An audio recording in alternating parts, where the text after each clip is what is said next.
বাকী অসম বাউৰী ক্ষেত্ৰপাল সমাজৰ তিনিদিনীয়া কাৰ্যসূচীৰে আমি এই অধিৱেশনভাগী আমি অনুষ্ঠিত কৰিছিলোঁ। এই অধিৱেশনভাগীৰ আমাৰ মূল উদ্দেশ্য আছিলে কি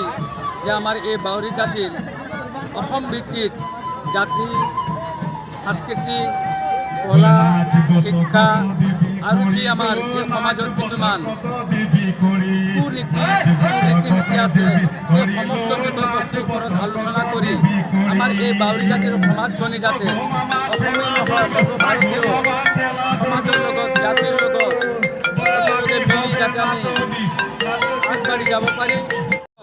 অন্যান্য কৰ্মতে হওক যাতে সহায় সহযোগ কৰি আমাৰ এই সমাজখন যাতে অসমীয়াৰ লগত খাপ খুৱাই আমি চলি যাব পাৰি, সেই উদ্দেশ্যে আমি সদৌ অসম বাউৰী ক্ষেত্ৰপাল সমাজৰ সমূহ বিষয়ববীয়া অভ্যৰ্থনা সমিতিৰ সমূহ বিষয়ববীয়াই আজি তিনিদিন ধৰি সমস্ত অসমবাসীৰ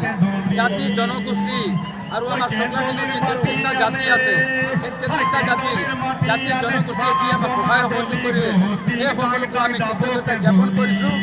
আৰু আজিৰ এই অধিৱেশনৰ দ্বাৰাই যাতে আমি সকলো সমাজক একগোট কৰি যাতে আমি চলি যাব পাৰি, এই আমাৰ আচলতে এই অধিৱেশনভাগীৰ মূল উদ্দেশ্য আছে।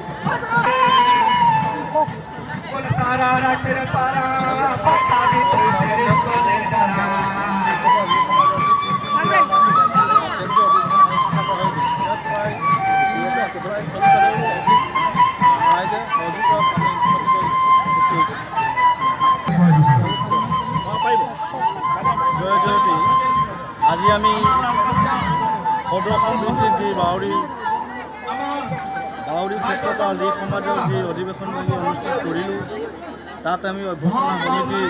তৰফৰ পৰা সমস্ত গাঁওবাসীৰ সমস্ত অসমবাসীৰ সহায় আৰু ৰাইজৰ সহযোগিতা পাই আমি নথৈ আনন্দিত হৈছোঁ। আৰু ভৱিষ্যতে আমি এনেকৈ আকৌ অসম ভিত্তিৰ সদৌ অসম ভিত্তিত এনেকৈ অনুষ্ঠান পাতিবলৈ যাতে আমি আগবাঢ়ি যাব পাৰি, তাৰ বাবে আমি আমাক সহায় কৰা সমস্ত ৰাইজক ধন্যবাদ জনাইছোঁ। আৰু সমস্ত জিলা অসম ভিত্তিত অহা সমস্ত জিলাক আমি ধন্যবাদ জ্ঞাপন কৰিছোঁ অভ্যৰ্থনা সমিতিৰ তৰফৰ পৰা। আৰু ৰাইজৰ আশীৰ্বাদ আমি মূৰত লৈ সমস্তজনক আমি অভ্যৰ্থনা সমিতিৰ তৰফৰ পৰা ধন্যবাদ জ্ঞাপন কৰিছোঁ।